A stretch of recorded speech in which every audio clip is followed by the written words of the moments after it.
So for those of you who are for the first time here, this is a webinar on the nature of order, which is a sort of reading seminar. Each week we are reading several chapters from the books, and we're close to the end. We're going to finish at the end of June. And this week we're beginning the fourth book, which is the most philosophical, theoretical of the four. And those of you who would like to join for the rest of the sessions, and if you haven't written to me specifically for that and already are on the list, please write to me and I will add you. We're going to start in next October.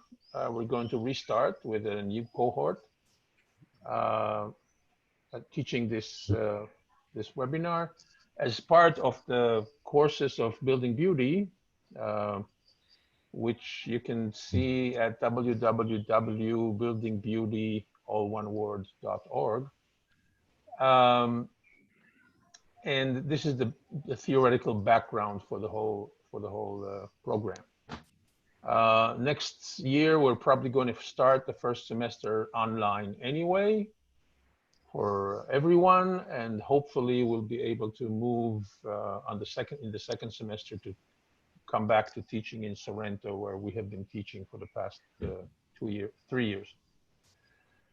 So that's the overall introduction for all the many people who were here for the first time.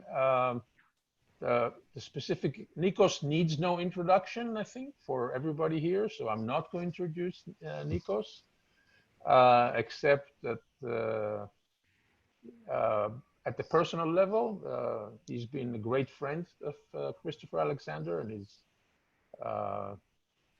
as acknowledged in the acknowledgements of the book, and also to us, all of us, I think, a mentor to all of us. And he has been active on the webinar throughout the year, so you've missed all his contributions. Those of you who haven't been here for the whole year missed all his contributions. But I've asked him, as I did last year, to open these sessions about the fourth book, because these chapters deal specifically with the scientific paradigm, the attempted change to the scientific paradigm that Alexander is attempting in the nature of order, and Nikos, as a scientist, a mathematician and a physicist, is probably better able than most of us to talk about these matters. So with this introduction, Nikos, please. Thank you, Yodan. I would like to show this book. This is the fourth volume of The Nature of Order of Christopher Alexander's, fourth of very thick volumes. In fact, this is the thinnest. It's called The Luminous Ground. And Yodan has kindly asked me to lecture on the first 72 pages of this book, The Luminous Ground. So for those of you who are unaware of the book, this is where we are at. But I will try to make my lecture self-contained. Now, I give a lecture to the Building Beauty course almost exactly last year on the same material. I'm not going to repeat that because that appears in a video, which is freely available on the Building Beauty site. And also, I published that as an essay, so that that material is available. And today, I want to develop slightly some things in a deeper way and pick up on other things that I skipped in the first time. Now, we find ourselves at a renaissance of architectural thinking, because after a long period, many decades of dark ages, people are beginning to think and talk about and search for beauty. So questions about beauty were a taboo for many decades, and they're coming up again. And I'm glad to say that thanks to architect Donald Ruggles from Denver, Colorado, there is a PBS film that is going to be released hopefully very soon. And I think it's an hour long. And that deals with architectural beauty and try to include many, many different perspectives, not only the Alexandrian perspective, but also perspectives from neuroscience, classical, traditional architecture, bringing really very forceful complementary ideas of beauty. So that was directed by a young lady, Mariel Rodriguez Miguel, whom I met because I'm participating in the film. So I will begin with that very positive development that is very timely and links in with us Alexandrians, always talking about beauty for decades on the margins of architectural culture. Now, Christopher Alexander proposed that beauty is linked to a profound nature of inner feeling, and that we human beings connect to subconsciously. This experience has everything to do with the human perceptual system, because it depends upon sensory information that we receive from the environment. However, Alexander goes far deeper than this, you see, because this is the argument. And we have to pay attention to this argument. Those of us who have devoted decades to finding beauty and creating beauty know that configurations and structures that we consider beautiful are independent of human beings because they arise from natural forces, biological forces, way before human beings ever evolved on the earth. So beauty cannot be a specifically human phenomenon. Beauty is deeper. And we don't understand the depth of beauty. Fortunately, some of us are waking up to the fact that we don't understand it and are trying to explain beauty as some sort of organization of matter. Which brings us to architecture. The phenomenon of beauty and life in architecture, an example, a project, an architectural project, a building that has life in it that we perceive as life, has no established explanatory context. And that's why we get into trouble with our peers in the architectural world. Even though this living architecture plays a major role in our lives, for those of us who can recognize it, there is no way to describe it, and it is marginalized. There's no vocabulary for it. Alexander tried to create a vocabulary for it. It needs its own model, and it has to be distinct from other scientific models, for example, biology, physics, systems theory, so that we can even talk about it. And it has to be a reproducible model. It has to be a scientific type of model. We can't just turn mystical, as Alexander has been accused often, incorrectly. It has to be a very pragmatic theory so that we can apply understanding of beauty to create beauty in architecture and in artifacts. And it has to be repeatable, based on observations, and testable. For those of you who don't know Alexander was trained as a mathematician in mathematics and physics. He won the scholarship in physics at Cambridge University. So that's why he and I got along together so well. We have a scientific way of thinking. So despite the ambiguities of what he was trying to do, because it was so ambitious, he is a scientist trying to create a scientific understanding of the universe. So let me try to distill this one concept, the concept of creating living architecture as a method of directly experiencing visceral beauty and emotional nourishment. This is a connection to the inner self of one person. Alexander describes his approach to making something. He tries, before he does anything else, before he takes any design steps, or before he looks at the practical aspects of the brief or practical considerations, he tries to look for a quality to connect to, deep emotional and nourishing link with what he's going to make, either abstract ideas that he's going to make, and especially the physical setting, the physical materials. He wants to connect to the physical materials and the physical setting. And only after he's able to establish this very vaguely described, but intensely felt connection with what he's making, then he can take the first steps. So he claims that this is crucial because whenever we design something, if it's going to be adaptive, we take several steps. At each step, we face 1,000 decisions. So we need to have some sort of criterion for deciding. Otherwise, we're lost. We can never decide anything.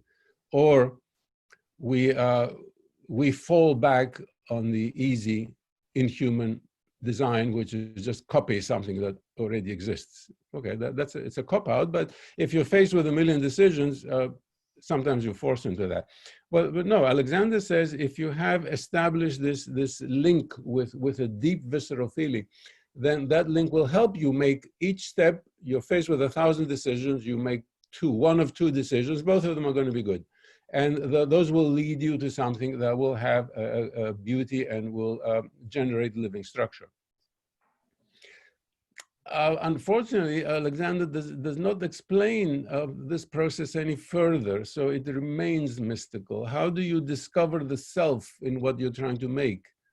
Discover the self in what you're trying to make so that you can connect to it, and you have this direct connection to what you're trying to make, both in the actual materials, in the site, in the surroundings, and in the imagined concepts of alternative designs that you have. He was unable to give a prescription, so instead he falls to philosophy and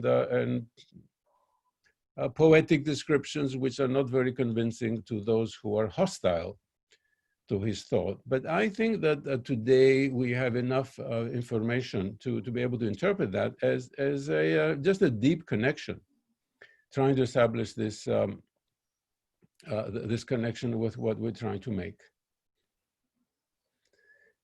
Establish something, a connection to our inner self.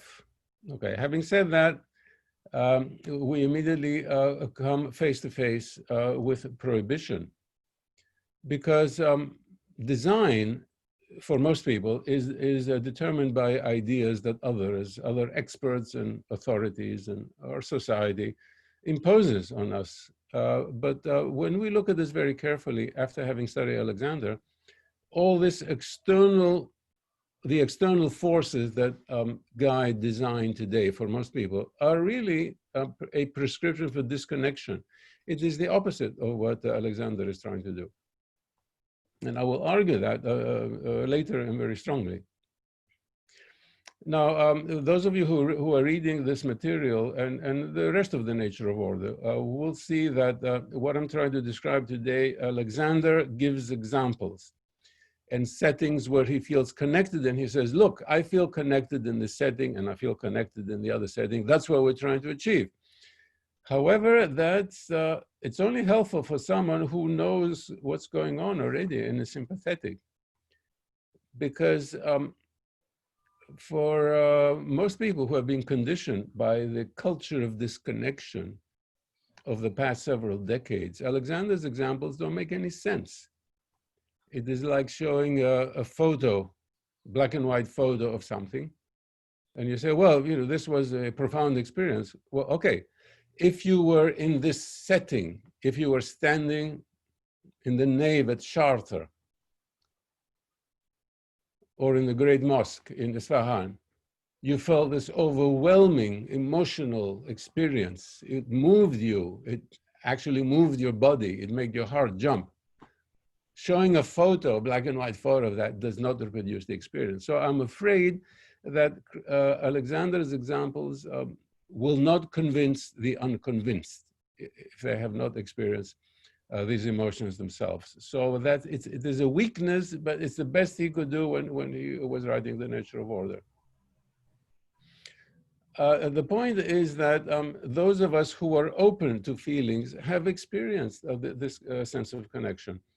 And it is triggered by an attachment to geometry and color and the feeling of the place and the details and the ornament. Yes, the ornament is very important. So this is just not an invention of the human mind.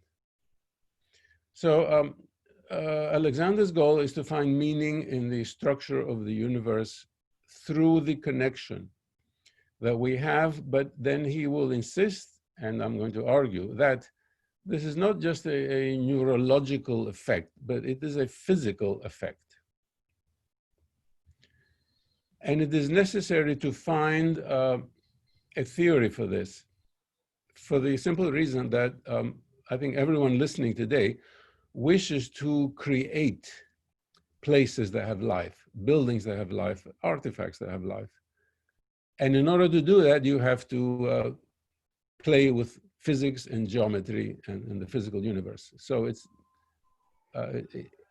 we have to find a description, a prescription that is more than neurological. We need a prescription that we can actually shape matter so as to reproduce this effect.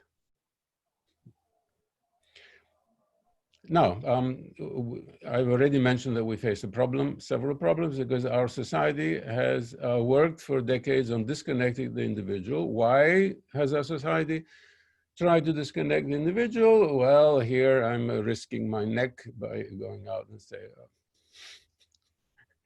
maybe because disconnected individuals are easy to manipulate and control into the perfect mindless consumer.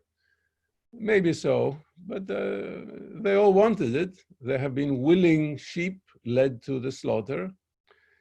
So I'm not going to venture outside my expertise, but just to point out that we face the overwhelming obstacle that trying to even talk about connecting in a visceral manner to buildings and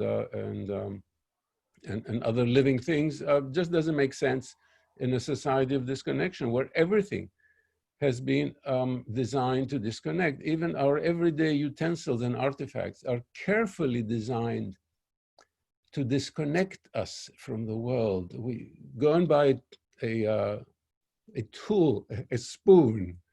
Go and find a spoon that you can connect to, that you can feel, that you can touch, that gives you a pleasure, that you can instinctively eat your soup, your dal, with a spoon without being aware that it is cutting into your wrist, into your palm, that it feels so natural. It is almost impossible. I know, because I've tried. I have to go back. I have to go on eBay to look through pages and pages of spoon and find things that are long out of production, just to be able to eat my soup with some sort of pleasure. So everything down to the last detail is designed to get us away from this. And those of us, and many people feel the need for a beauty and adaptive design. And when we try to actually implement beauty and adaptive design, then we're attacked. Almost all of society turns against us. And they accuse us of moral deprivation. They said, this is forbidden, this is a kitsch, this is old-fashioned, this is dangerous for economic progress, the whole economic system will collapse. Well, the whole economic system has collapsed because of the COVID virus, independently of design. But we have been bullied into just going along with this connection. At the same time, science is abused and misinterpreted in order to further this aim of this connection. You will see people who are not scientists come out and declare that, well, science says that we have to design things in a disconnected way. We have to build giant glass skyscrapers. No, this is an agenda. This is not science, but it is a very powerful argument among the common population, because they hear science says this and science says that. The champion and the pioneer of the abuse of scientific terms was Le Corbusier himself, who spouted nonsense about the scientific need for his garbage buildings and destroying cities according to his plans. But he kept saying, oh, science shows this and science shows that. And today's architects and planners have unfortunately kept the prototype and still abuse science to disconnect. If we define art as the pursuit of beauty leading to a deep and meaningful connection, then we are faced with a fundamental assumption that our culture has made. And that assumption is, quote, art is of no importance to the structure of the universe. I think everyone will agree that that is what society at large and our educational system and the media today take as a fundamental rule. Of course, that is false. If you negate art as linked with beauty, art as beauty itself, then what happens is that the reversal for sinister purposes, and that has occurred in front of our eyes, namely that this connection, the negation of art as beauty, has been used to destroy art itself by turning it into the opposite of what art evolved as over millennia. So humans created art in order to connect, in order to reach a higher sense of connection with the universe. But now art denotes the opposite. Official art is disconnected. Official art is dead and has been for decades. And unfortunately,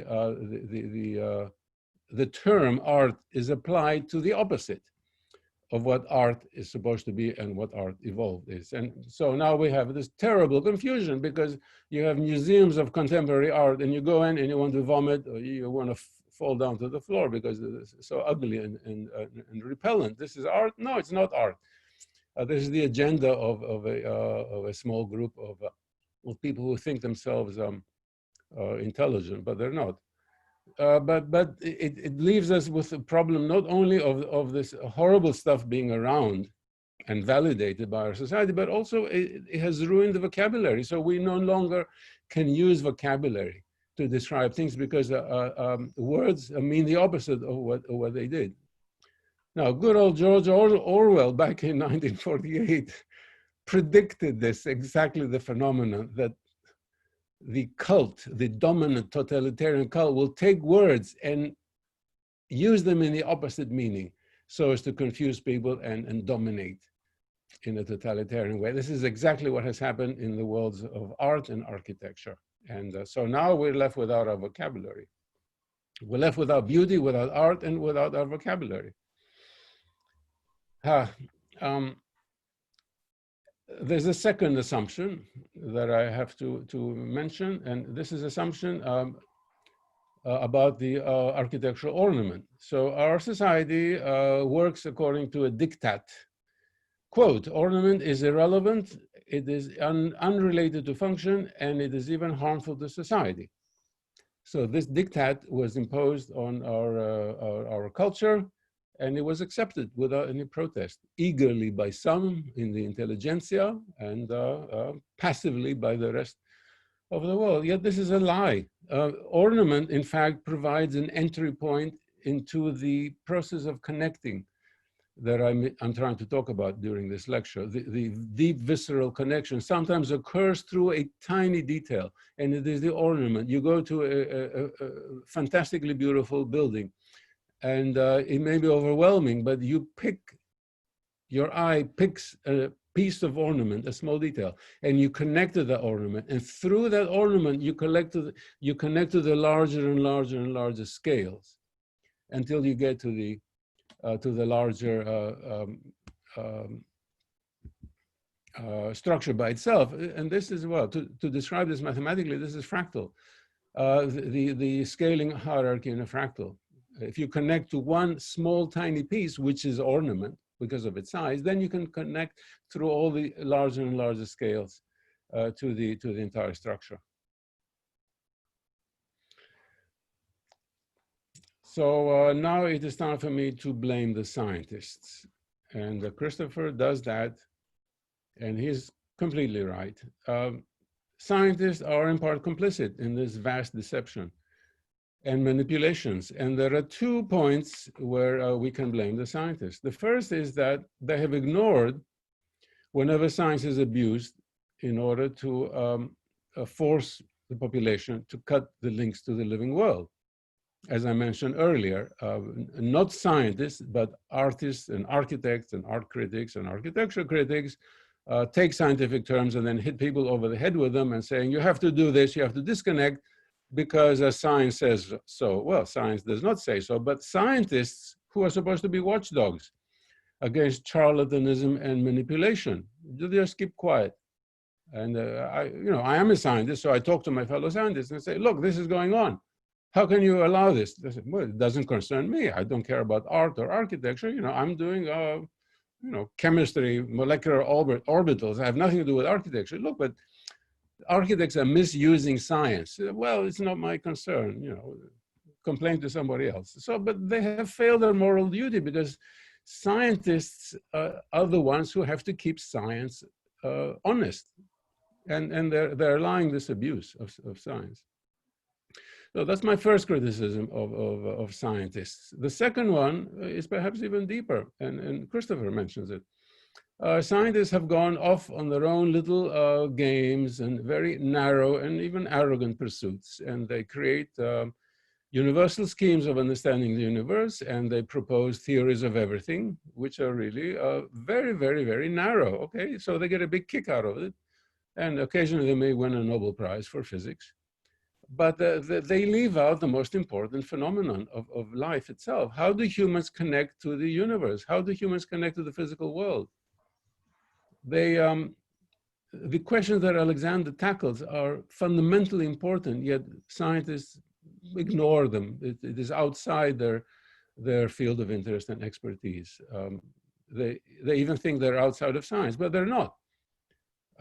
So the second criticism of scientists is that they have neglected to investigate the phenomena that we're talking about today. So even though very lately in the 20th century, or maybe in the middle of the 20th century, science began to become more whole, to branch out into interconnections. We had the rise of interrelationship and the study of the large-scale order for the first time. So these are recent, 50 years or so, or 80 years or so. Ecology is the relationship between different animals and plants in an ecosystem. Systems theory, quantum mechanics. These are more recent science that that takes the approach of combining disciplines and combining phenomena. This is what we want in order to describe what is happening in architecture and art and beauty. Unfortunately, so far, science itself has not gone far enough. It's going in the right direction, but it has not gone far enough. And at the same time, art and architecture is totally isolated, and they continue doing what they're doing, which is to disconnect. So we still have to go much further.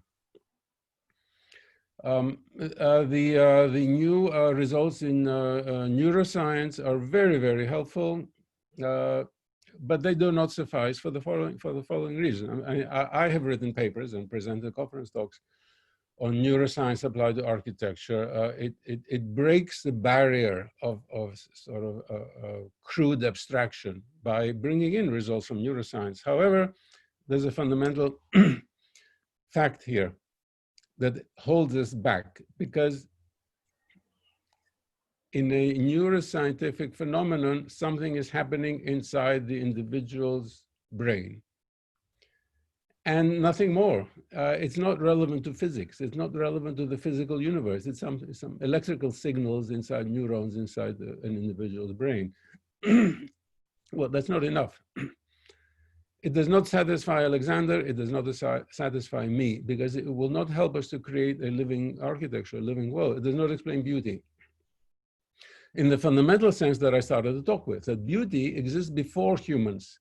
So it cannot be just a pattern of electrical signals in an individual's brain, in a human individual's brain, because beautiful structures arise in the universe, outside, and before humans evolve. So we have to be aware of this limitation. Alexander, in the book, in the pages that I mentioned, criticizes contemporary architecture and architecture for several decades now, because of the deliberate split between function and the beauty of shape and form. So he says architecture became trivial. Since building activity aims for achieving the opposite of creating life and beauty, namely creating absurd and ridiculous forms on purpose in order to show off the architect's ego and the ability to make a ridiculous form stand up, which is an engineering feat, it becomes irrelevant. Well, here I disagree with Alexander, my dear friend. I think it is not irrelevant. It is highly relevant in a very negative way.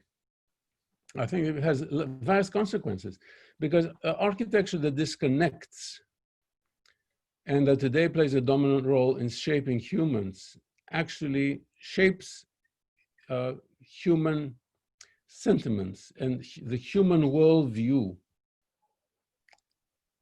and really pushes humans down by cutting some of the higher human abilities, which is the ability to perceive a living structure and beauty. The absurd architecture is more than just meaningless. It is very meaningful in a very negative way, because it conditions human beings and makes them incapable of connecting after early childhood. Human beings are conditioned by this environment that we find only since the 20th century. And they are conditioned to disconnect. So after that, they cannot connect to genuine beauty, a building that has genuine beauty, a building that is alive, but also they cannot connect to nature, to other animals, and to other human beings. We notice this. It is the plague of our times. Humans have become insensitive. Why? Because the built environment has become disconnected intentionally. Well, you cannot play with radioactivity without damaging your body, okay? We have been playing with disconnection for a century. It has damaged our bodies, it has damaged our society. And so we live with the consequences that we can no longer connect to anything. Is this a political aim? Well, it was in the early 20th century. Both the Bauhaus and the futurists admitted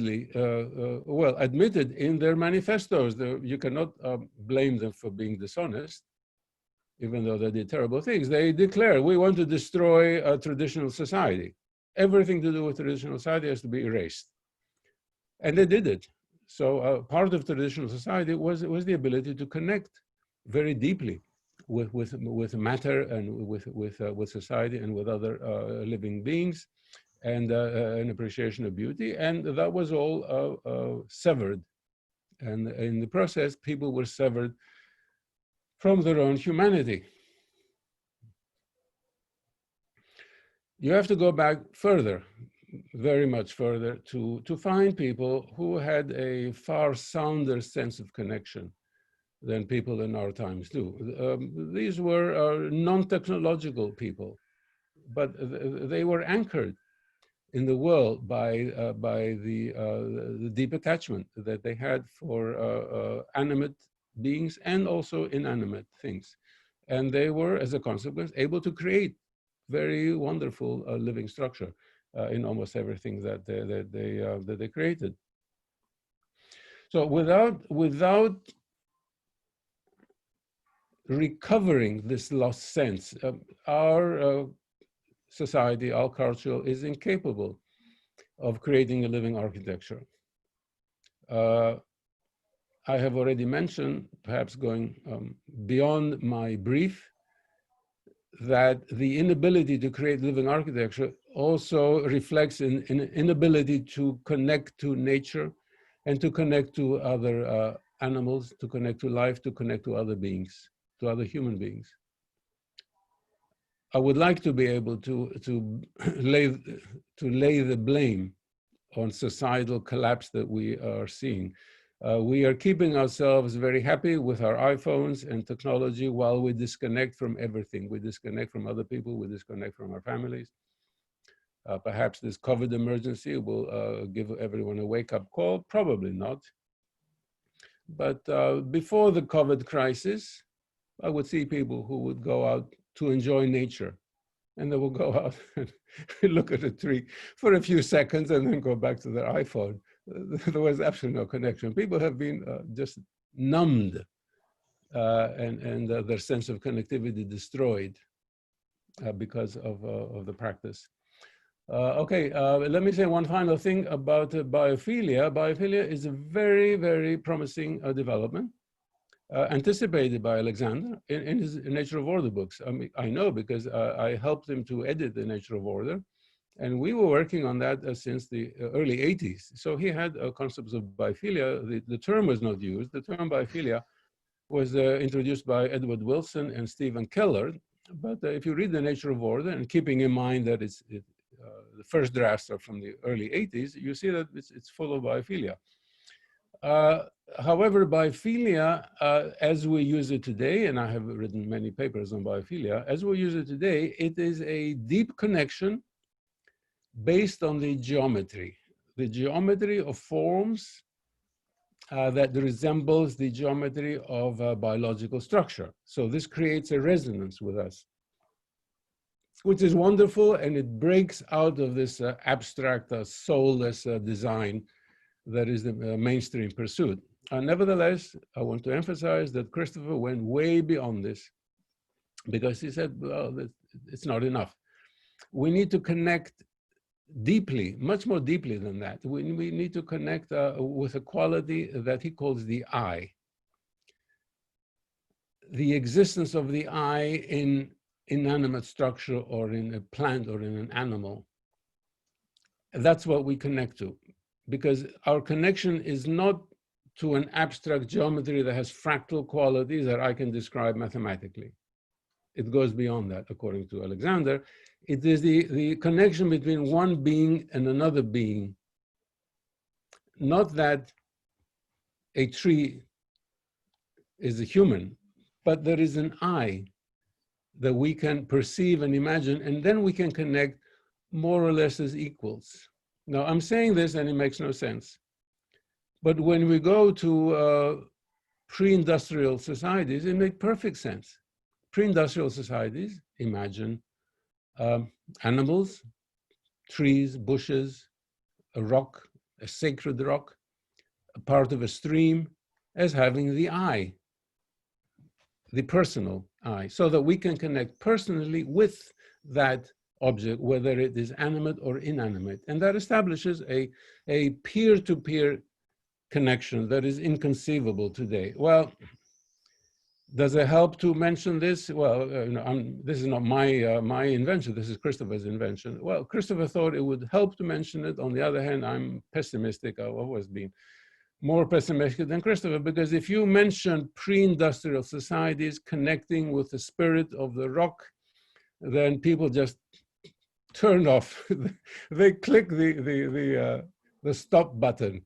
They don't want to hear about pre-industrial societies. Everyone today imagines themselves modern because they have the iPhone in their pocket, so they imagine themselves modern.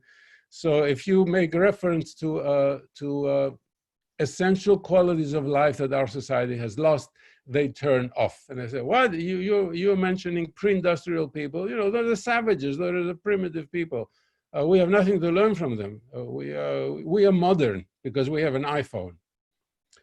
Well, so that's where we find ourselves. How do we get out of this? I don't know. At least there is building beauty.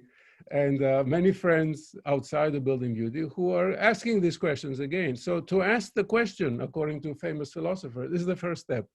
Okay, so please let me help everyone to find the answers. Okay, we, the people who organize Building Beauty, are the young people, the young men and women who work with Christoph Alexander. Look at us now, we are retirement age.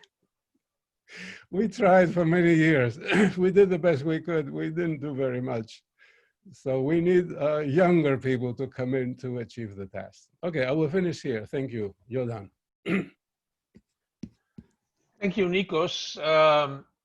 So because we are many people, I think it'll be hard to do it informally. So if you want to comment or ask a question, and let's start with questions and then move on to comments. Please write in the chat, and I will call upon you by the order that these questions come. And while you're thinking of questions, I've got a few questions for you, Nikos. You concentrated very much in your lecture on culture, on culture, on art, on architecture and their impact on the world. But the chapters actually that in these chapters Chris talks about, he actually talks about a more I would say at a more fundamental level, and which is a crisis in the world's culture that has developed under the impact of the success of science, and particularly the success of mechanistic thinking and invented by Descartes, where really what and that really is the reason. I think that is a little bit, and that's where I want you to elaborate a little bit more on your view. It's really that deep internalization of that model, that we are all actually seeing ourselves as machines and everybody else as machines, and the whole world is one big machine that is actually not allowing us to even see the wholeness, let alone work under its influence. So what would you say to that? Well, I specifically addressed that point in last year's lecture, so I didn't want to spend too much time on it. But you are right. Christopher points out or focuses upon the success that science has had and the price that humanity has had to pay.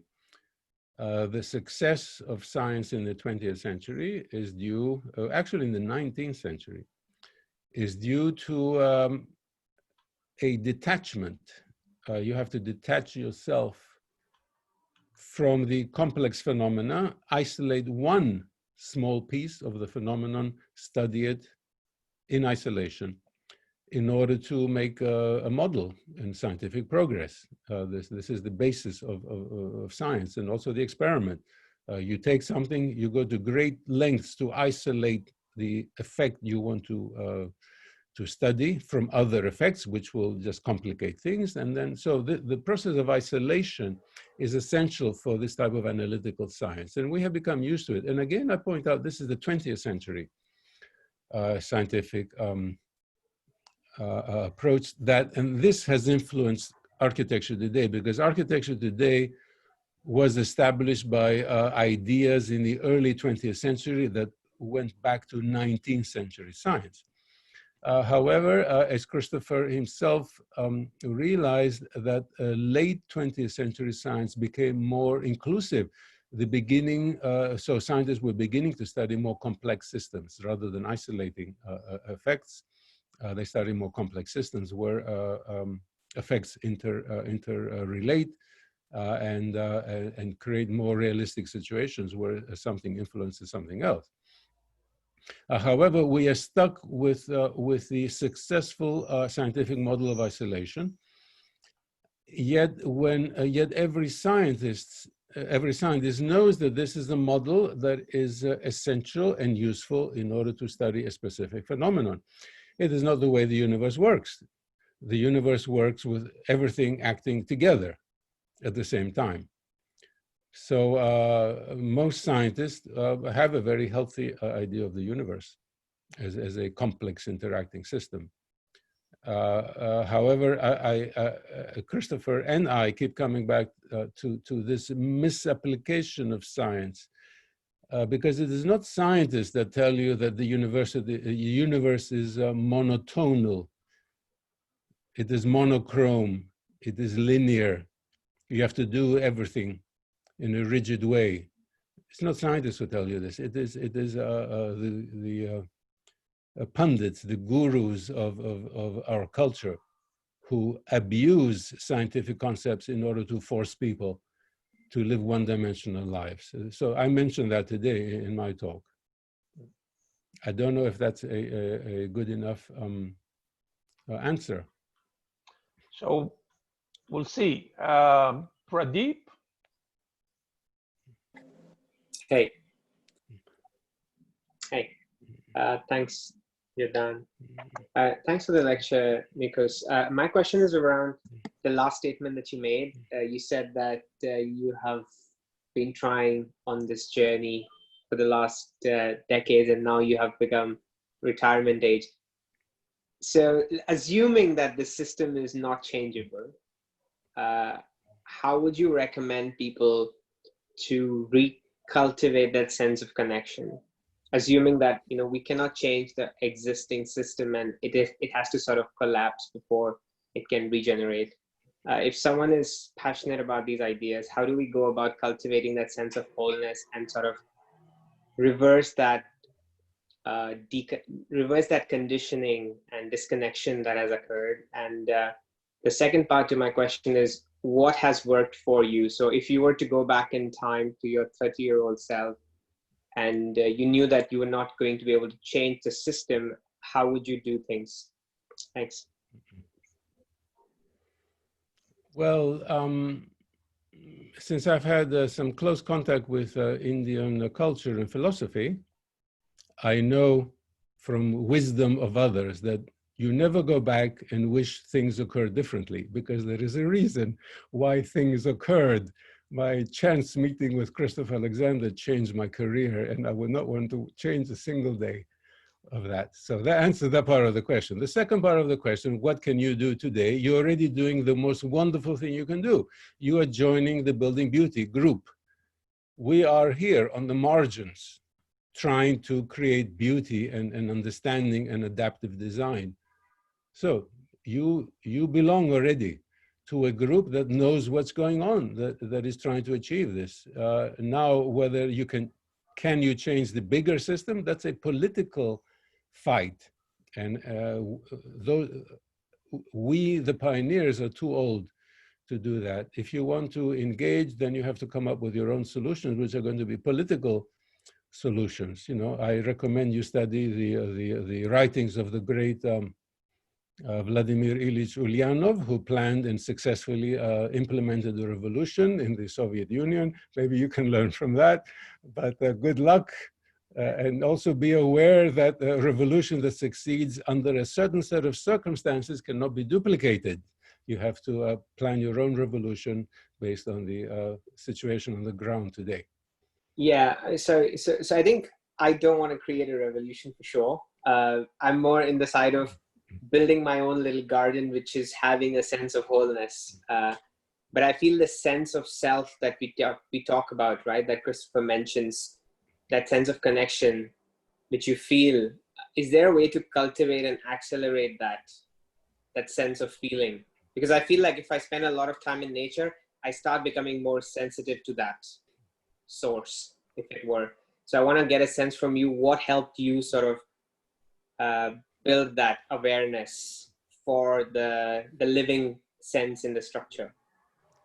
Well, you already have access to all the material. You have the nature of order that you can read over and over again. And each time I read it, even though I'm one of the editors, every time I read it, I get something more that somehow sinks in better. And you have your connection to the Building Beauty program. You can see the examples that the students who follow the program build. All of that will help you personally. These are wonderful times for someone like you who wants to deepen their own personal experience of beauty and connectivity. So let's move on. Chris Andrews? Hey, can you hear me? Yes? Okay, great. Nikos, thanks for your talk. One of the things that your ideas, in addition to Chris's work, really helped me with was I always had this question about this dialectic between modernism and our beauty process, and that couldn't we look at modernism as sort of a structural preserving transformation of the world, because otherwise why would it have happened? And then I read your work on making a analogy to virus, and to that modernism has this kind of viral quality, which is not a life-affirming quality, even though it is an evolutionary process. And that really helped me understand this. But here's my question, and my challenge. Is this viral analogy to modernism something to consider given our current situation? Might we consider how we might approach weaponizing our beauty approach as well as a kind of antiviral vaccine, and perhaps even utilizing some of the methods of viral reproduction and dissemination or infection? Christopher, a wonderful statement. I'm not going to get into this because my articles on the viral analogy got me into a lot of trouble and blacklisted me for invitations to speak in architecture schools and in architectural conferences. But you know, you're on the right track. Go for it. This is certainly the right time to bring in the viral analogy and write a hard-hitting essay and publish it, because people are going to pay attention to it. That's all I can say. I'll be happy to help you privately if you have a draft. Okay, thank you, Nikos. Or? Yeah, hi. Hi, Nikos. Thanks for your lecture.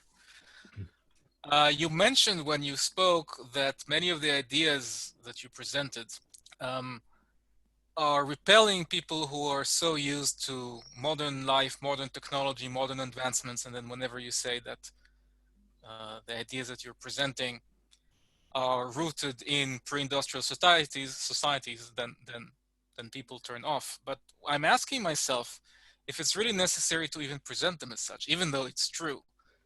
I'm thinking of an example I came across of I think it was a biologist who was doing research into old medicine approaches. And today's pharmaceutical industry and the science around it, they're only reading articles from the last 5 years and nothing before that. And then this researcher just found a cure for, I don't know what, just by reading papers that were published 150 years ago and found an answer there. But in order to sell it to the public, there's maybe no even need to say that it's 450 years ago. It's just like the next great thing. So I'm asking myself if this approach could be actually of value for promoting our ideas. Yes, or definitely, you have a point there, and I totally agree with you. What I discussed here is what Christopher wrote in The Nature of Order, the material that I presented today, and he, being the careful and documented scientist, referred to the fact that what he's trying to talk today to contemporary people already existed as a very natural way of life among pre-industrial people. So he mentions that, but I also express my doubts whether that is convincing to people today. So that it is a documentation that is important to have, but it is not convincing to most people today because they turn against anything that they consider to be old-fashioned. So certainly, if you present those ideas and concepts in a more contemporary way, that will be better Because the moment you link them with pre-industrial societies, then everyone is prejudiced. And they believe themselves racially, morally, and intellectually superior to everyone who has ever lived for hundreds of thousands of years. That's modern arrogance for you. Thanks. Sachi? Yeah, both a comment and a question. Thank you very much for this very, very excellent and thought-provoking lecture, Nikos. I want to draw you out on the question of the I. You didn't have much time to say about it, but maybe you could say now. I'm coming from having lived with what you call pre-industrial societies for several years. So I've had the privilege of staying with forest dwellers for more than 10 years. So my question comes from there. What I'm giving to understand is that the problem of disconnectedness comes from an assertion of the I. And that the moment we start to impute an I to non-human nature, I think that's where the problem begins. And what is being suggested in this argument is that you perhaps need to decommission this I in order to even access the inner feeling and get access to beauty. So maybe you can say something more about the I that you talked about towards the end. And maybe that will clarify the question that I'm asking you.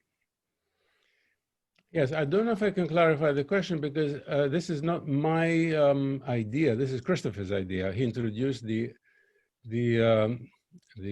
term, the I, because there is no vocabulary to express what he wanted to express, which is a self-like quality in something else to which we connect to in a personal way, one self to another self, to become a unity of selves. So my recommendation is to read what Christopher has to say, and he has a lot of, I just mentioned it in 1 minute. So please read what Christopher says. He's also very careful, something I did not mention, not to confuse what he calls the I with the ego, because the ego is the assertion of superiority of one person who is doing the narrative. It is the opposite, really. Christopher keeps pointing out that what he wants to express is the opposite, that the connective process has to be totally selfless, the suppression of the ego. So the I does not mean the ego. The I that he mentions, it may be a good term, it may be a poor term, but that's what Christopher came up in the 80s when he was writing The Nature of Order. And it can be changed today because nobody is mentioning the I. So if some of us want to further pursue the connective process, we don't have to use the I, but we need to use some terms to describe what is happening. So again, Christopher emphasizes that this is the opposite of ego. In order to be able to connect, you have to let go of your ego, because if you have the ego, it forces you to impose something. And all of architecture of the 20th century, the official architecture, has been an imposition. It has been an egotistical architecture. How else would you impose frightening, horrible, twisted forms on hundreds and thousands of people in a city? It is an imposition of ego and a sort of sadistic imposition of the ego. So that's the opposite of what Christopher means. So, please read the book. And yeah, I'm sure that will... Can I ask another short question, Yodan? Sure. You referred to some pre-industrial societies having beautiful architecture. And I can agree with you on that. But I've often wondered that when we talk of pre-industrial architecture, we never talk about the labor that went into making that architecture.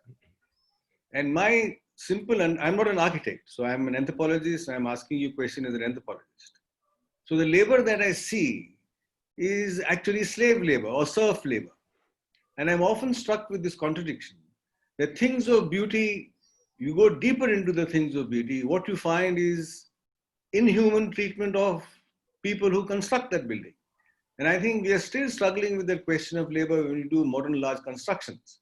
So I would, apart from what Christopher Alexander says, maybe you can say something on the question of labor and beauty. Yes, I'll be happy to do so, even though I cannot add anything professional. But this is what I have to say. Every large project, whether it occurred in 14th century India or in 21st century Dubai, is a project of slave labor, employing underpaid people to do horribly difficult menial jobs. And the larger the projects, the more inhuman it is. Nothing has changed. What Christopher Alexander and I refer to is the owner-built house. That is not slave labor. That is the owner themselves shaping their house on their own time, during years, during a lifetime, doing the ornamentation themselves out of beauty, out of love, because they create a more responsive and sustaining interior and exterior to their own dwelling. So this is what I'm talking about. That has disappeared. So this is the giant change, because today, nobody can do that. The government or large global companies force people to live into mass-produced housing that is totally inhuman. They're prison cells. And they just stack those boxes up and they force people to live in there. And moreover, society and the media and the government forbid you from ornamenting and decorating your own house. In most regions around the world, you're not allowed even to paint your house. If you want to paint your house yellow, you are not allowed to do that. Even the middle class in the United States, we are so arrogant. We say we are the richest society in the world.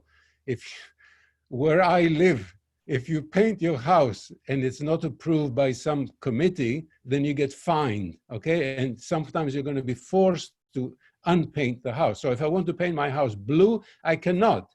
I have to apply to the commission, and the commissioner will more often than not say, blue, that's such an unusual color. No, you can only paint it gray or pastel, okay? And no other colors are allowed. And these are rich Americans, middle class like me. And so the poor people go and are forcibly moved into these horrible prison-like living conditions, and then they are forbidden to change them. Whereas in all the slums, like in Dharavi, people do what they want. They're miserable living conditions, but they can paint it blue and they can paint it yellow and they can ornament it. Nobody tells them what to do. They live with a risk. This is the big things that has changed. So it is pointing towards an answer that a complete answer has to be given by someone other than me. But I'm just making the difference between a large project that exploits people and the ability to shape your own house, which the owner is willingly gives their own time in order to create a more human environment. Thank you very much. Thanks, Nikos. Sachi, I think you brought on an excellent question, and so if you want to elaborate a little bit your own thoughts on the issue of labor.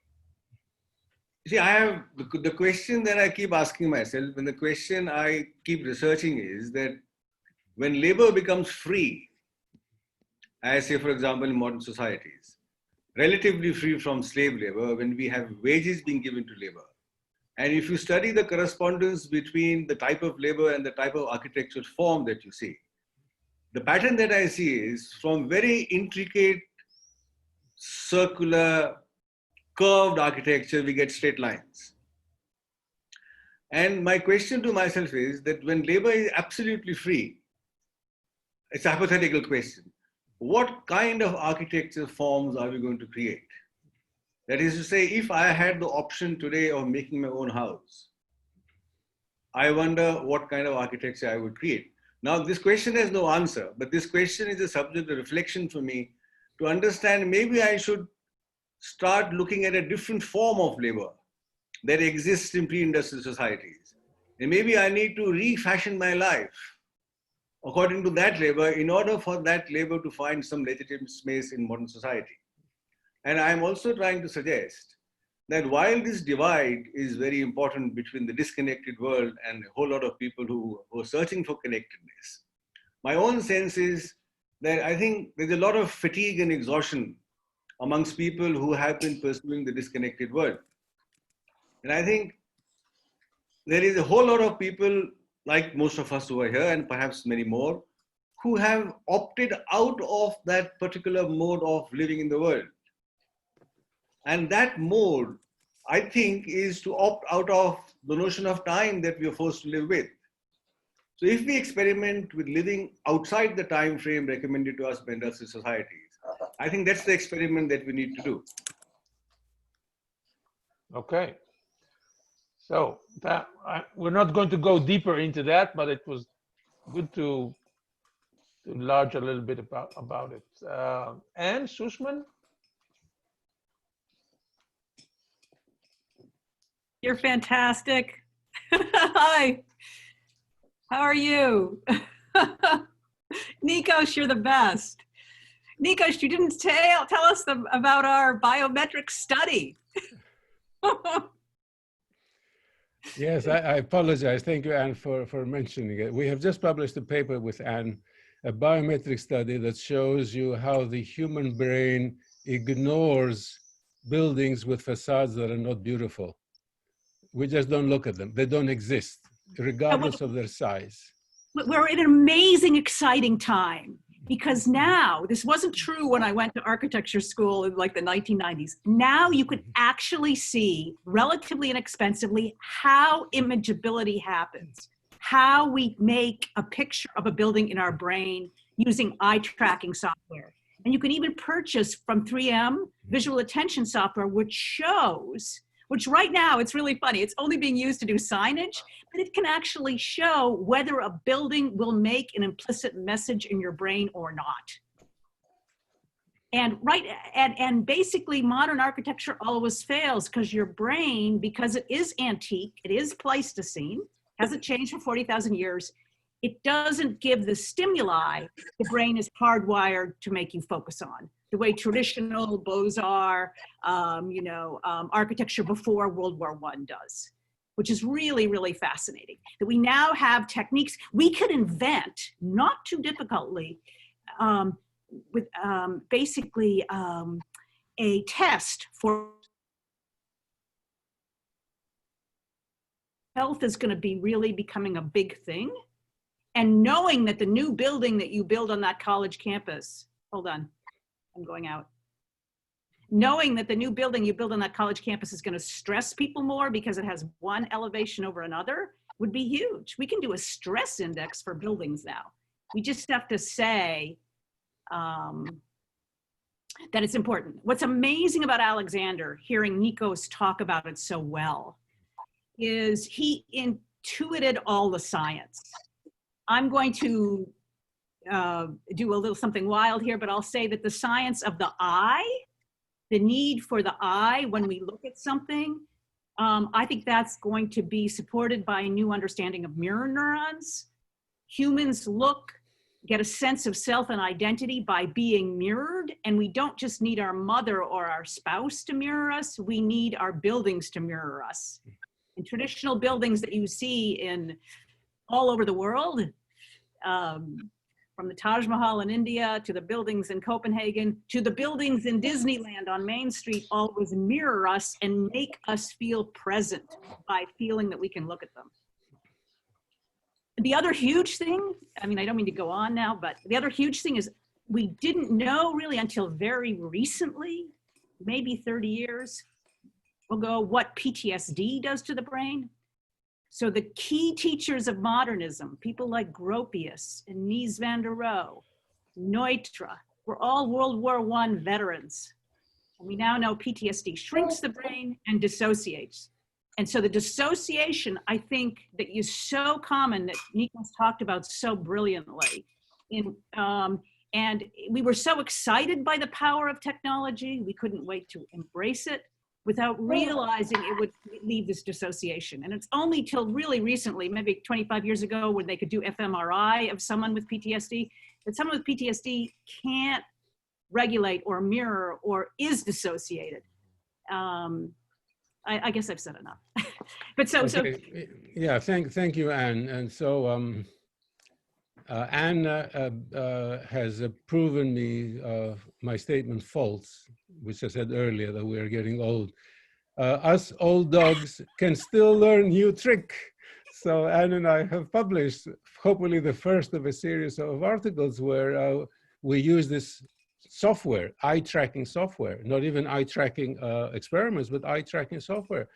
And I have made drawings of contemporary facades, and the eye refuses to look at the facade. So all the theoretical explanation that architects give to justify the building is garbage, because the eye refuses to look at it. It doesn't exist. It's avoidant.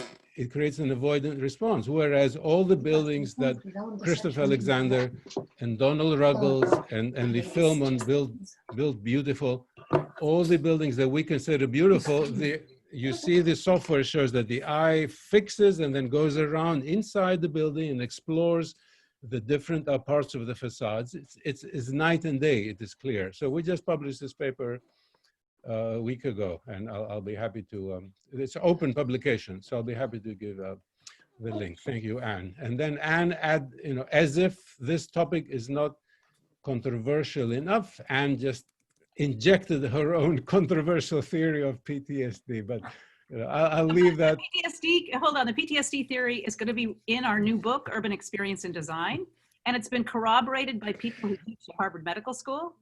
So the founding fathers were mentally ill. And when you read about Corbusier, there's no new modern biography of Corbusier that does not mention his autism. People with autism are often genius, but they regulate differently.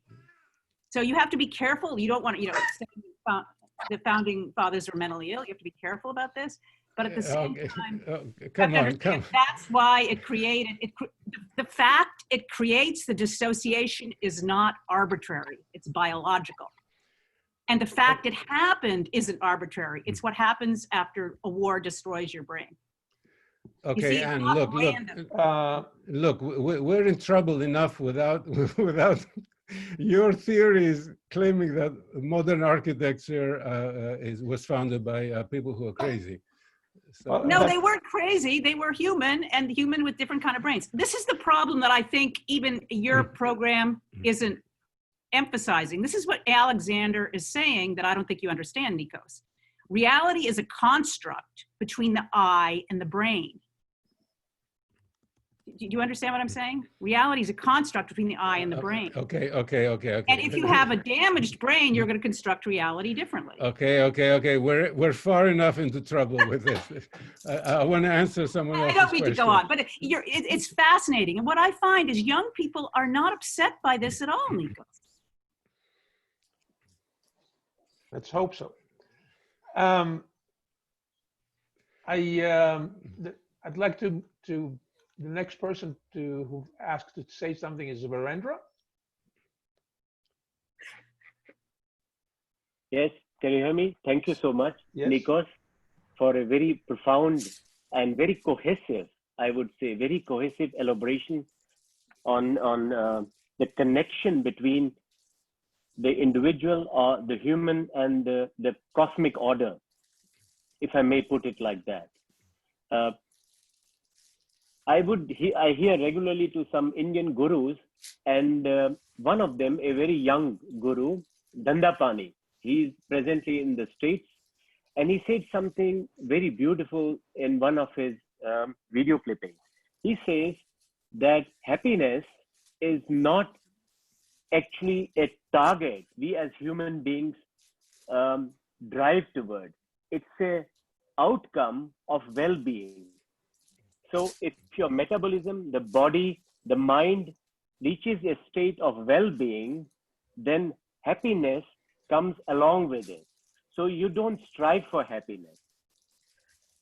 Can I take this idea of Dandapani and say, if I have a well-being, my consciousness has reached a certain level of well-being and balance, that it automatically will generate beauty. I'm reminded here of this very strong proclamation of Karl Marx. I was brought up in German language. Let me try to translate that into English. Karl Marx says that being does determine the consciousness. I think that's very strong by him. while I think the Indian philosophy, as I understand, says that consciousness determines the being. So we have here two diametrically opposite observations of our existence.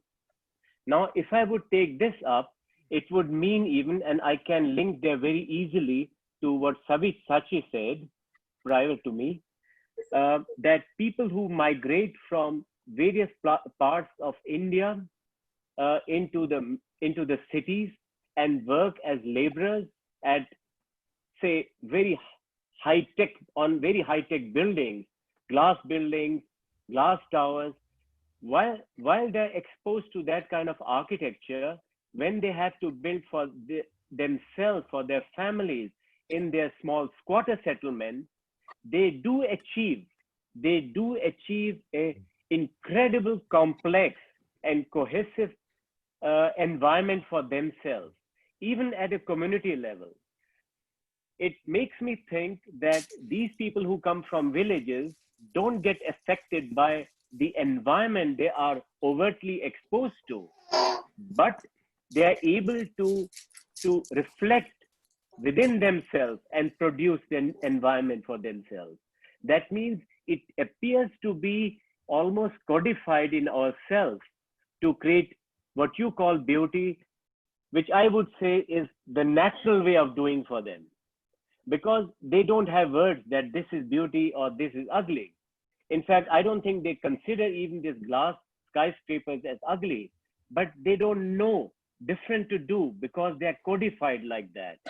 So if we codify ourselves in a particular way, then willy-nilly, we will produce what Christopher Alexander calls as beauty.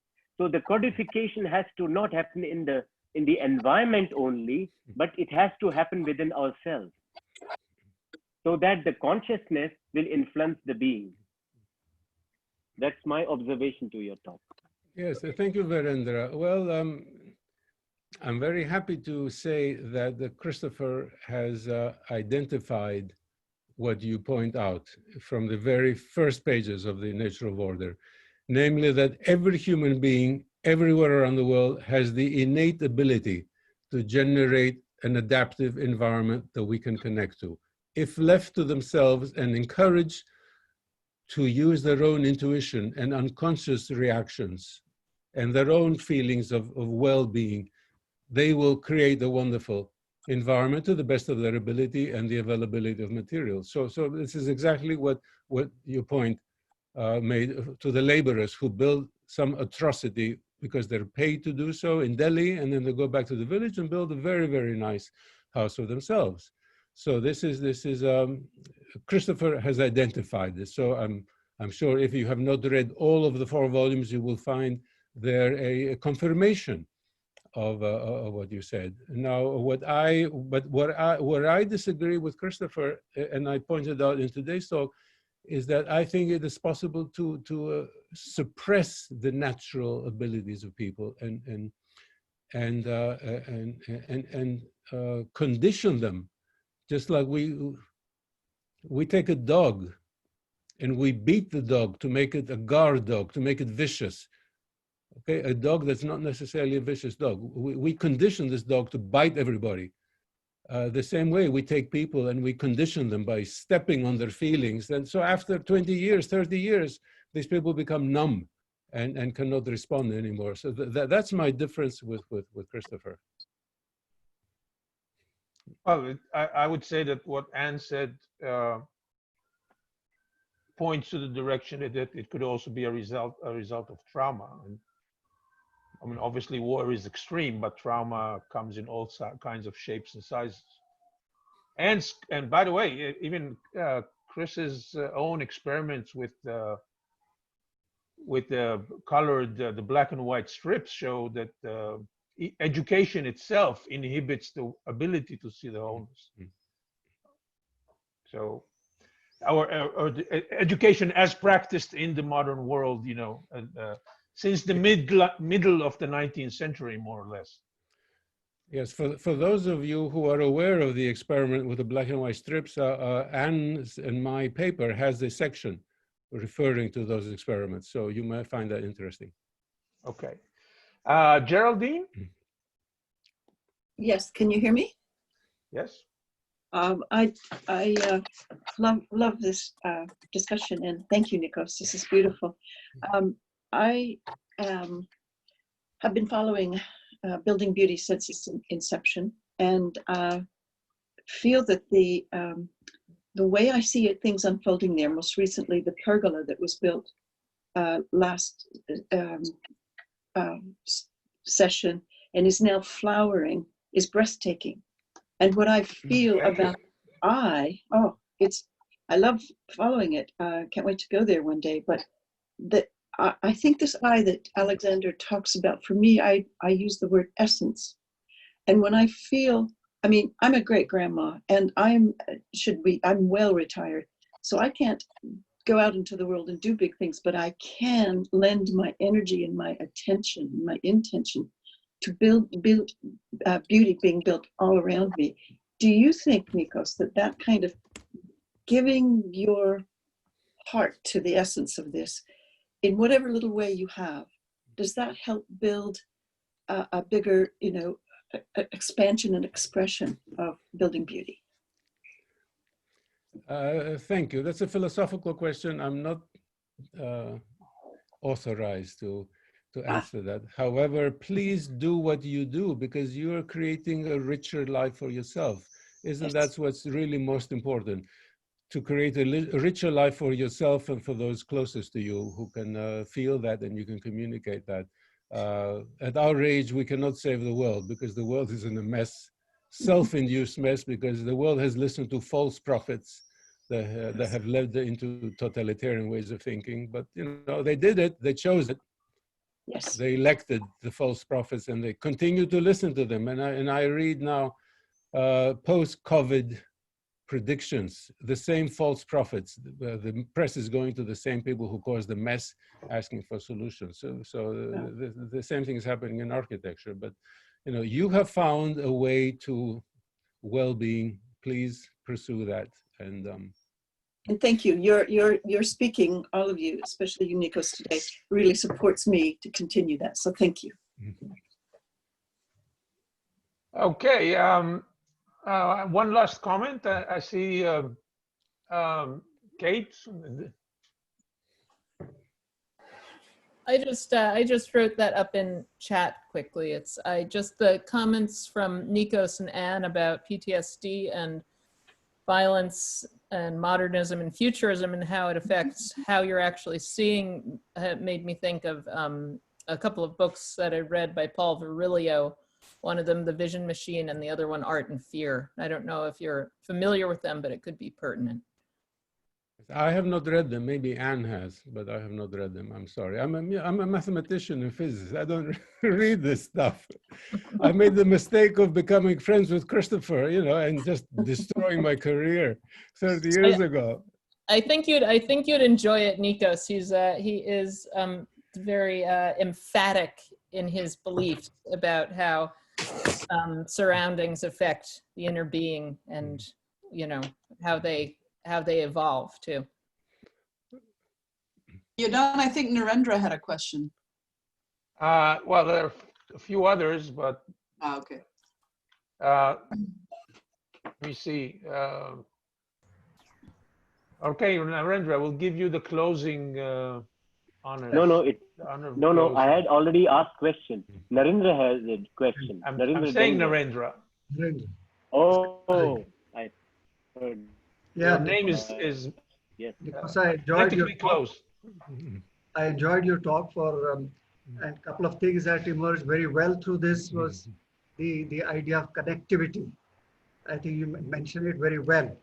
How that connectivity is getting lost in certain ways, and how that is really fundamental to understand the idea that Chris is saying about the wholeness. That brings me to a question.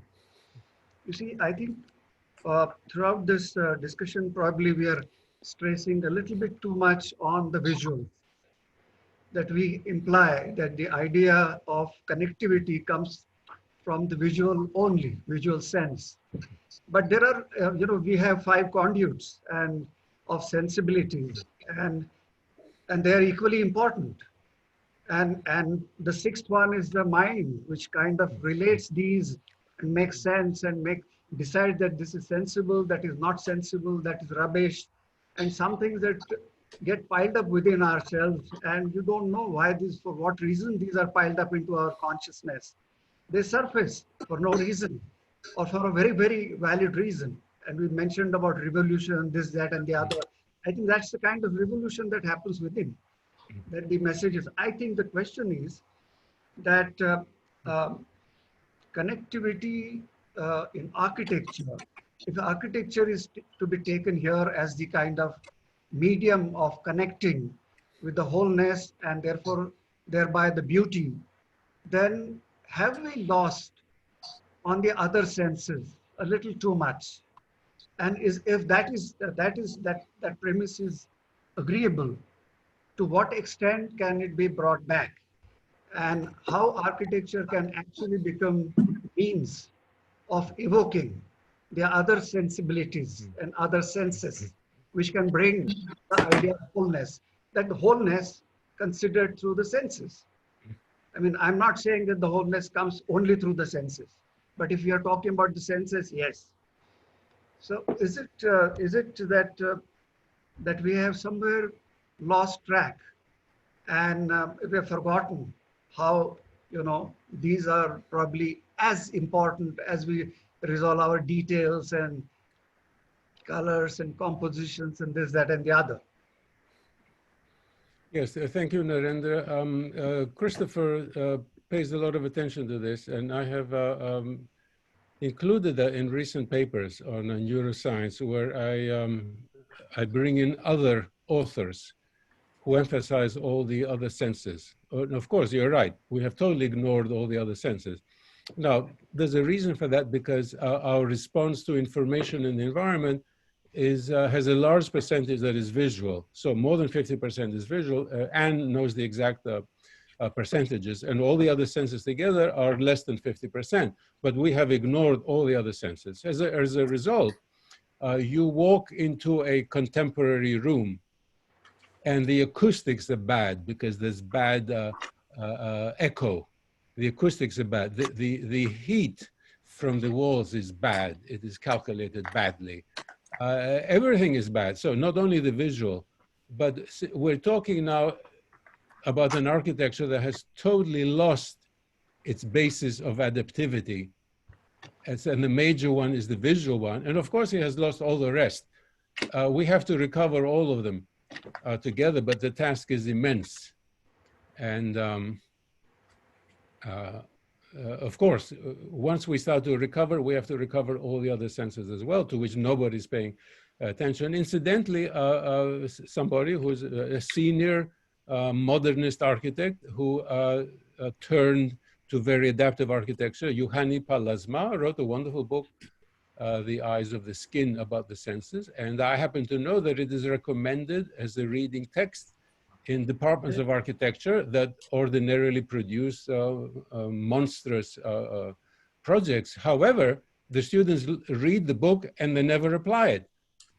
So it is wasted, even though, Pallasmaa writes the correct things, that we need to pay attention to the other senses. It is read, probably they don't even read the book. It's certainly never applied to their models. So you have a very good point there. It's just one more thing that we need to recover for a living architecture. Can I ask a sub-question? Narendra, I'm sorry. We're beyond the time. Last week I left at the time, and apparently the discussion continued after I left. So whoever wants to leave the discussion can completely feel free to leave, and we can continue for a few more minutes. Go ahead, Narendra.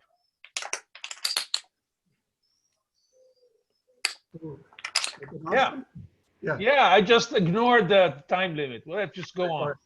No, I was saying, I have forgotten.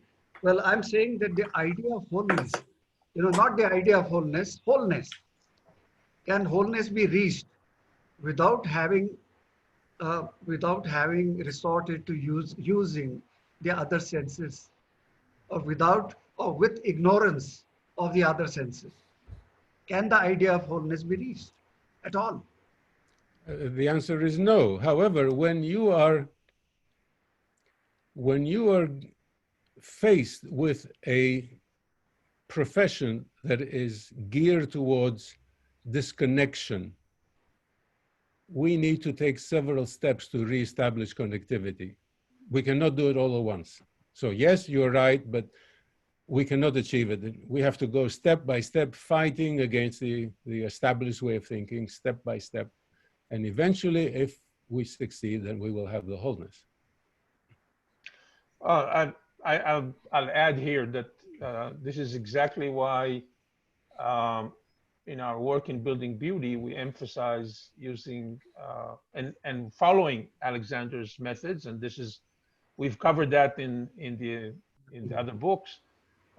We emphasize the use of mock-ups and, as far as possible, full-scale experiments, because when you do that, you're not only employing the visual, but you're also, obviously, you're taking care of sound, you're taking care of as much as you can. And it's not always that easy to simulate what the situation will be in the final in the final project, in the built project, in all these aspects. But when you do it, when you're doing it, immersing yourself in place, then you're more likely to see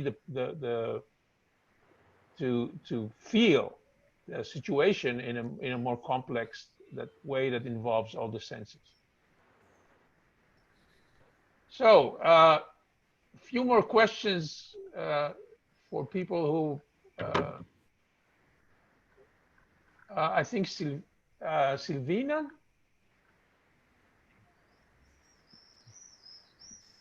And Nikos, when you want enough, just say enough.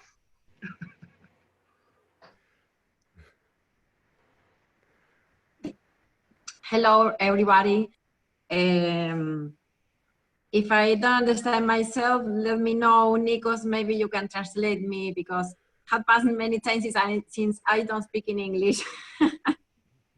So what I want to say is, I think nowadays we are living in a world that reflects ourselves. So unless we, I mean, we are victim of our own separateness.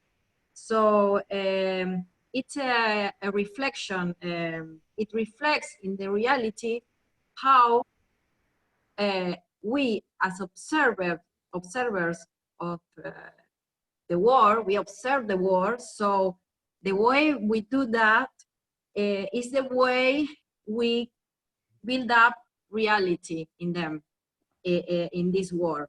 So I think nowadays we are called to pay attention of our own mind, how it is built up, our brain structure. Separateness is a paradigm that is needed to be changed, shift. So we can't build in the world with the same brain, splitted brain. We have in one hand we have a emotional brain, and in the other we have a rational brain. So they are splitted. With this separateness, we can't construct or build up or create anything that it have intrinsically the self, the I, the wholeness. So what we are seeing is ourselves splitted, human beings splitted from their self. So unless we make a process, psychology process, ideological process with a therapist, it is, I don't know what, maybe practicing I don't know in English. Nikos, help me.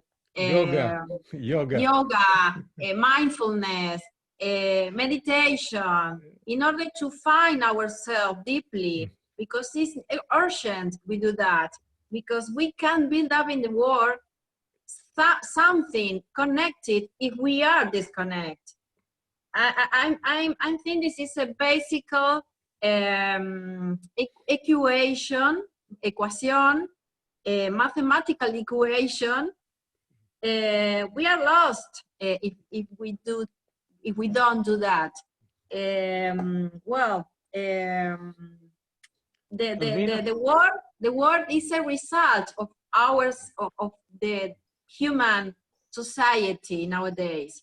You cannot force to construct or create something with the self if you are splitted. You can't. You can't. So that's the idea I wanted to transmit you. Thank you. Thank you, Silvina. Yes, thank you, Silvina. Well, Silvina has a pessimistic message, but it is also reflected by Alexander in The Nature of Order, because he realized and he explicitly describes how difficult it is for people today to learn the concepts that we are talking about and that Christopher talks about throughout The Nature of Order. It's really a change in worldview, the way we look at the world, the way we look at our life. So Silvina is right, you know, it's not easy. You have to overcome the way we grow up in contemporary society in order to be able to understand, first to understand and then to apply these concepts.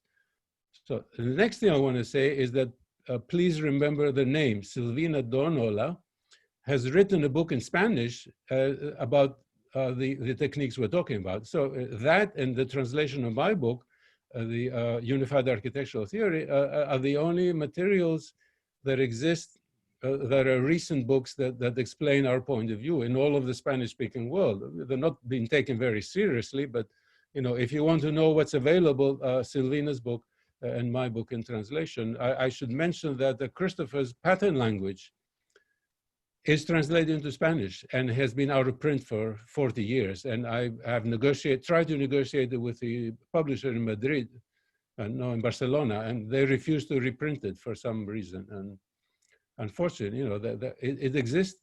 It was published in the 80s. So that's Spanish-speaking Latin America. It's just a black hole where all the fashions coming from Europe and the United States, the worst fashions go there and get involved in political corruption and build these atrocities for everyone. And it's very hard to make an inroad into Latin America. And Silvina is there in Argentina and trying to make something. So thank you, Silvina. Thank you very much. Okay, yes, Robert, short, please. Yeah, short. I have 3 points. The first thing is, Nikos, you talked very good about building yourself, you know, the house on your property. Yeah, if you build on your own property and so on.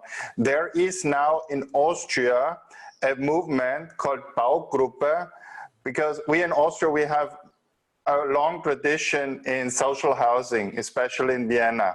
But now there is a new movement where a collective is building social housing.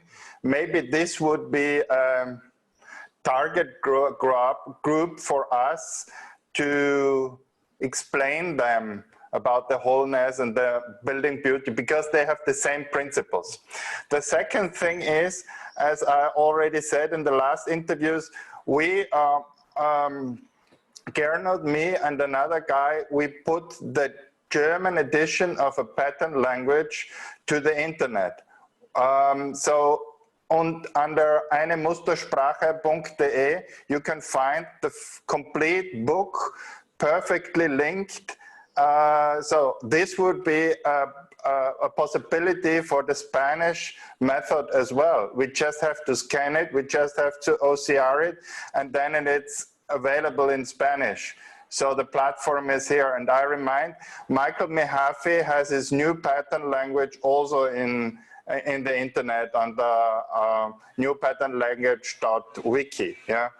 So maybe this is a solution to the last point we said. And then the third point is, I would like to speak to Narendra right after the meeting. You have time later? I can't hear you. Yes, yes, okay, yes. Okay, thank you. You'll have to arrange it privately though, because we have to go. We have another meeting starting in a quarter of an hour. Okay. So thank you so much, Nikos. Thank you everyone for participating. Thanks, Yodan, for moderating for this exciting session. And next week we're going to have Jaap Dawson talking with us, and obviously we'll send you all the information about the talk during the week. And if some of you will want the recordings, we have the recordings, we keep the recordings, and those of you who are registered to the course will have access to the recordings, and those of you who are not registered to the course, you can ask Nikos for them and he can provide you the access because he will have it. Okay, thank you everyone. Thank you, Nikos. Bye-bye. You want to do that on Skype? Narendra, I'm gonna